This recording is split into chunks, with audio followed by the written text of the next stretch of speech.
Hi Aquarius, let's get to it. This is a general weekly reading. Take what resonates, leave what doesn't. We're going to get straight to it. We haven't got time for anything else, have we?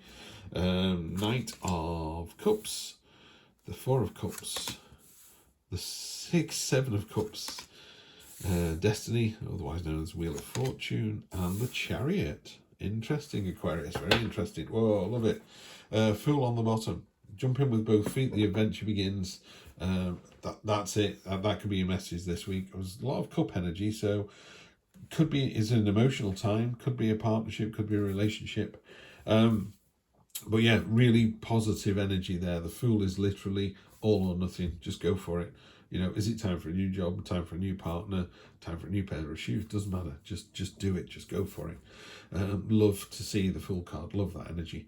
So we start off with the Knight of Cups, and of all the knights, he is the most foolishly armoured. He's made himself this beautiful armour out of gold. He's got a helmet you can't see out of. He's creating the sword out of water, so he's completely useless. But this isn't about reality. This is about imagination and dreams, and about someone once said, if you can't build it until you've dreamt it. So it's that kind of energy. Think outside the box, you know, and dream big. Really, really dream big. And the universe is offering you something here, you just can't see it. So I often equate this, I call the Four of Cups the mech card. It's a bit like, yeah, whatever. There's normally a man leaning against a tree or sat against a tree with 3 cups in front of him, and the universe is offering him another one, and he's still, can't be bothered. It's like, no, the universe is literally directing you towards what it is that you need to do. And it seems to be directing you, once you come out of that fog and that stupor and that kind of, oh, what's the point? It's almost like you're in a holding pattern. Then you get to this card. The unexpected card is the Seven of Cups, which is choices, including the castle at the top, which is your primo numero uno. It's like, you know, I wish I was married to a European princess. You know, it's that level of want, you know, real high stuff. The rest is more mundane, you know, wish I had more money, wish I had a partner. The castle is the big dream. But what it says is, these are created from smoke and they will return to smoke if you don't do something about them. Yeah, so people go, let me think on this, let me wait a while. If you wait, it'll be gone. Destiny's coming in short term. And in this deck, it talks about this strange alien creature pulling these sort of web strands together and you know, linking people together and situations together. Nothing we can do about it. It's fate, it's destiny, and it's going to happen, and we're not going to see it coming. I'm not quite sure I sit quite so comfortably with that. I mean, normally this destiny card would be the Wheel of Fortune, and the Wheel of Fortune talks about the train is in the station, which ties in with the choices. So what it's saying is, the train is in the station, go to the station. So you run down to platform 9 3/4, and there's 3 trains there. And you're like, oh, which one goes to Hogwarts? It's like, it doesn't matter, you just need to get on one. If you get on one, we'll get you there somehow. But if you don't get on one, you're just going to be stuck on the platform. So it's a bit like, oh, I got on a train, it ended up taking me south and I wanted to go north. Well, just get off at the next station, get on the one that's going north, and off you go. And you will have an adventure during that time. There was a reason you were supposed to get on that train, and the reason you were supposed to go the wrong way. Maybe going south is the way to go. Or maybe, yeah, had an adventure, met my life partner, we both got on the train and went north and lived happily ever after. Yeah, now that's a very condensed version of this Wheel of Fortune.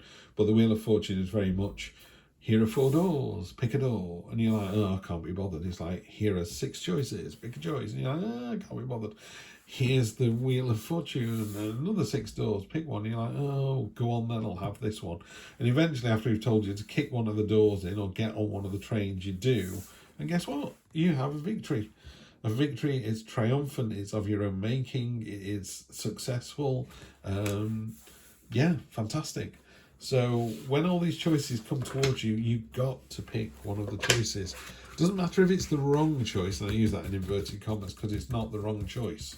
Yeah, the train. To use the analogy of the train in the station, if you stood on the platform and said, "I don't know which one to take," all 3 would roll out of the station, and the universe would go, "I'll get you next time." Okay, so we've got the Queen of Wands. The Queen of Wands is passion, enthusiasm, but also caring and nurturing. It's well, passion, enthusiastic is quite caring and nurturing. She's not in it for herself, but it is a very driven energy. You know, she is very I mean, there's a lot to be said for doing anything with enthusiasm.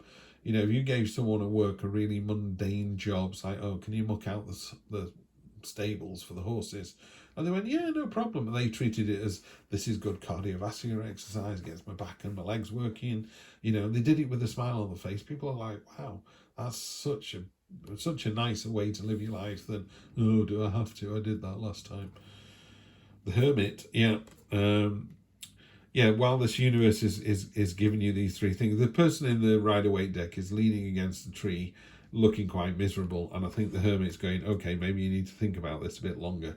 Yeah, what is it that you want? In life, we have to know what we want. What is it we really want? Yeah, what can't we live without? What, on our deathbed, what is it we don't want to say? We don't want to go, oh, I wish I'd, you know, famous poet once said, I wish I'd had more sex. Fair enough. That's what you wish for. Fine. He's obviously, you know, lived in a nice house with a nice family and all the rest of it, but that's the thing he regretted. So, you know, there's something, don't find out what it is you'd regret. There you go. Maybe a little exercise this week is, what would I regret on my deathbed? Yeah. I would regret on my deathbed not telling my boys, my sons, I love them every day, you know, and I make sure I do, even when they do my head in. And by making a choice, you get the victory. 7 of Wands. I love this card because it's almost iconic. It's so simple. You know, she's won. The others have all surrendered. She's won. That's it. So it's a card of victory. This, if you make a choice, it will be victorious. It will be positive. The Hierophant is about a learning exercise. Ties in with the Hermit really nicely. The Hierophant is also about doing things for the greater good. So don't do anything selfish. And I'm not seeing that this is selfish either, Aquarius. It's not you at all. One of the things you weren't is that. I love this with the 4 of Pentacles. Long-term future is be careful of the status quo. Be careful of hoarding and staying as you are. So in this one, beautifully done, this card. I think it's one of the most, I'd say these two are probably the most iconic. So this person here is holding on to their money, they're holding on to their situation, and they're holding on really tightly to what they have. So it's a bit like I have a house and a car and a job and 2 kids, and I'm going to hang on to them tightly, and that's it. Nothing wrong with that at all. Absolutely nothing wrong with that at all whatsoever. Pardon me. However, they don't get to see the bigger picture. They don't get to see what happens next. So what I like to do about this is I kind of do this to it. You know, hang on. Bear with me for a sec. So if I turn that into a story, they don't know that they've got the strength because they can't see it. Yeah, they don't see what's going on around them. They're just trapped in this hole while the world carries on without them. That's not what you want. Even this card, I suppose. Yeah, oh, that doesn't work as well, does it? But you know, that's what I'm talking about here. She's sat in this hole, which is absolutely fine, and you know, no harm to you at all. But it is a very stagnant one. So make sure you do something about that, and those choices will give you the victory. Otherwise, you'll carry on as you were before, which is fine. You'll carry on living your 7 out of 10, 8 out of 10 life. Could be 10 out of 10. Yeah. Just looking at the card on the bottom of the deck, just out the corner of my eye, you got the Magician. Magician is the master manipulator. Yeah, you have all the tools at your disposal, Aquarius, to knock this out of the park. You can be the bigger person, the better person, the richer person, the happier person. It's all there for you. So go away and do it. Right. Have a great week, and I will see you next time for more of the same. Take care.